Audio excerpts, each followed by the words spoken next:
아이고 며칠 만에 7조 날렸다. 테슬라 공매도 세력들 좌절. 테슬라 주식의 공매도를 유지하던 헤지펀드들이 도널드 트럼프 미국 대통령 당선인의 선거 승리 이후 50억 달러 이상 손실을 보게 된 것으로 나타났다. 블룸버그 통신이 금융 데이터를 제공하는 S3 파트너스가 수집한 자료를 바탕으로 추정한 결과 선거일인 지난 5일과 8일 종가 사이에 테슬라의 숏 포지션을 취한 헤지펀드들 최소 52억 달러의 손실을 보았다. 헤지펀드의 포지션 데이터를 추적하는 헤이즐트리에서 500개 이상의 헤지펀드 포지션을 추적한 별도 데이터에서도 지난 4개월간 주가 상승에 대응해 공매도 포지션을 축소한 다른 투자자들과는 다르게 여전히 공매도를 고수하고 있었다. 이러한 포지션 조정은 지난 7월 13일 일론 머스크 테슬라 최고 경영자가 트럼프를 지지한 시점과 일치한다. 헤지펀드인 클린 에너지 트랜지션의 페르 레칸더 CEO는 선거를 앞두고 테슬라의 작은 공매도 포지션을 가지고 있었다며 상당히 많이 줄이긴 했지만 약간의 손실은 있었다고 말했다. 머스크는 이번 대선에서 트럼프에 올인했다. 세계에서 가장 부유한 사람으로서의 입지를 활용해 트럼프의 선거운동을 도왔으며 이번 선거에서 가장 큰 기부자 중 한 사람이 됐다. 트럼프의 당선을 지원하기 위해 슈퍼팩 아메리카 팩을 직접 설립해 운영했으며 공화당상 하원 의원 후보 지원을 포함해 최소 1억 3,200만 달러를 쓴 것으로 알려졌다. 머스크가 트럼프 위기에서 정치적 영향력을 얻을 가능성이 높아졌다. 트럼프는 지난 9월부터 자신이 이번 대선에서 승리해 재집권하면 연방정부에 대한 개혁 권고안을 제시하는 정부효율위원회를 만들고 이를 머스크에게 맡길 것이라고 밝혀왔다. 11월 5일 미 대선 이후 테슬라 주가는 거의 30% 상승해 시가총액이 2천억 달러 이상 증가했다. 이에 테슬라에 대해 공매도를 했던 헤지펀드들은 급하게 포지션을 되돌리기 시작했다고 블룸버그는 전했다. 헤지펀드의 포지션 데이터를 추적하는 헤이즐트리의 주간 데이터에 따르면 지난 6일 기준 헤지펀드의 7%만이 테슬라에 대한 공매도 포지션을 유지하고 있으며 이는 지난 7월 초 17%에서 크게 줄어든 수치다. 테슬라 주식을 순매수하고 있는 펀드는 단 8%에 불과하다. 테슬라는 공매도를 하기 위험한 주식으로 평가된다고 블룸버그는 전했다. 다른 전기차 산업이 무역 긴장, 소비자 수요 감소, 경쟁 심화 등의 난관에 부딪히며 고전하는 가운데 테슬라는 전혀 다른 모습을 보이고 있어서다. 지난 7월에는 헤이즐트리가 추적한 헤지펀드의 거의 5분의 1이 테슬라에 대한 베팅을 했지만 회사가 판매 수치를 발표하고 급등세가 시작되면서 큰 손실을 입었다. 전기차 산업 전체는 올해 크레인시어스 전기차 및 미래 모빌리티 지수 ETF 성과를 기준으로 보면 12% 이상 손해를 보았고 작년에도 9% 정도 하락했다. 반면 테슬라 주식은 올해 약 30% 상승했고 지난해에도 가치가 2배 이상 올랐다.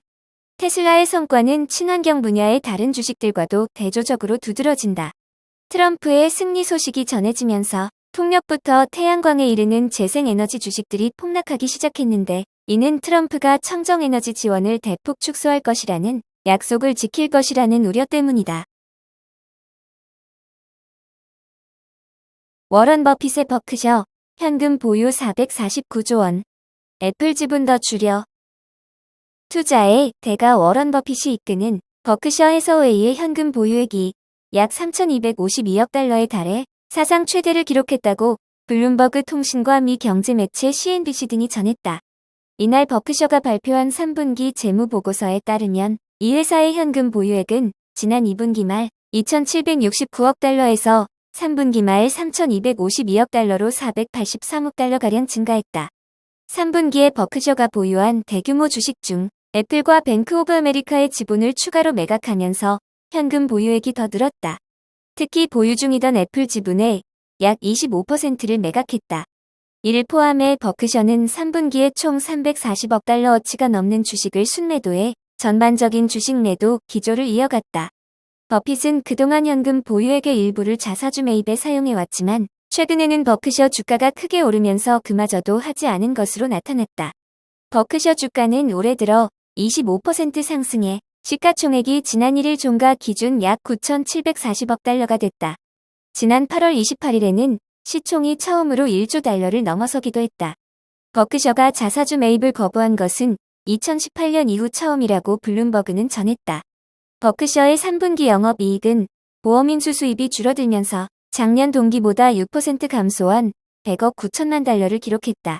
특히 허리케인 헐린이 이번 분기 수익에 미친 영향이 약 5억 6,500만 달러인 것으로 추산했으며 허리케인 밀턴으로 인한 손실로 4분기에 세전 13억에서 15억 달러의 타격이 있을 것으로 예상했다.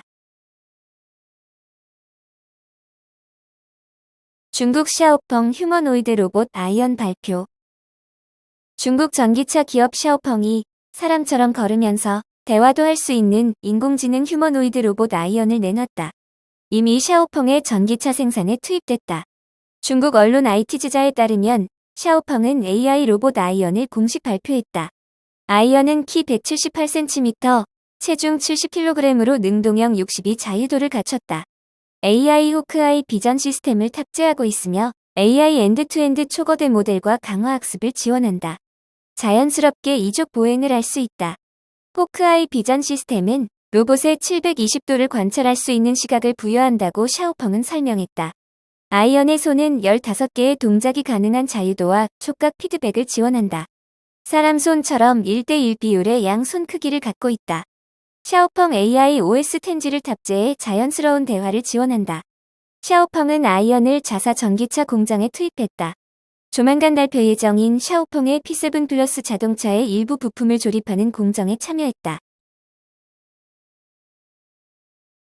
중국 니오 2년 내 하이브리드 차로 해외 시장 진출. 중국 전기차 브랜드 니오가 2년 내 하이브리드 차량 모델로 해외 자동차 시장에 출격한다. 중국 언론 제이컨은 2명의 관계자를 인용해 니오가 2026년 첫 하이브리드 차량을 출시할 것이며 이 차량이 주로 해외 시장에서 판매될 것이라고 보도했다. 매체에 따르면 이 차량은 중국 시장에서 출시되지 않을 전망이며 중동, 북미, 유럽 등 해외 시장에 판매된다. 니오의 첫 하이브리드 차량 모델은 2026년 말 정식으로 발표될 예정이며 2027년 해외 시장에 인도될 것으로 전망된다. 이를 통해 니오가 상품 라인을 확장하는 동시에 적극적으로 다양한 시장 수요에 대응하는 방안을 모색하는 것이라고 매체는 분석했다. 니오는 그간 중국 시장에서 순전기 모델 기술 그리고 배터리 교체 서비스를 제공해왔다. 니오 측은 비록 하이브리드 모델이 출시되더라도 중국 시장에서는 전기차 보급에 주력하는 안을 고려하고 있다. 니오는 저가형 브랜드인 파이어플라이도 내놓는다. 니오가 온보에 이어 발표하는 세 번째 브랜드로서 내달 21일 광저우에서 열리는 니오데이에서 정식 발표된다. 파이어플라이 브랜드 모델의 경우 브랜드는 다르지만 니오의 매장에서 전신이 판매될 예정이며 니오의 서비스와 배터리 교환 시스템을 공유한다. 파이어플라이 차량은 내년 인도될 예정이며 BMW의 미니와 같은 브랜드 역할을 하면서 저가 소형 전기차 모델을 주로 출시하게 된다. 리빈 니오 CEO에 따르면 파이어플라이의 차량 가격은 미니보다 높을 예정이다. 니오는 10월 2976대를 인도해 6개월 연속 2만 대 인도량을 기록했다. 1에서 10월 니오의 누적 인도 대수는 17만 257대로 지난해 같은 기간보다 35.05% 늘었다. 창사 이래 누적 인도 대수는 61만 9,851대다.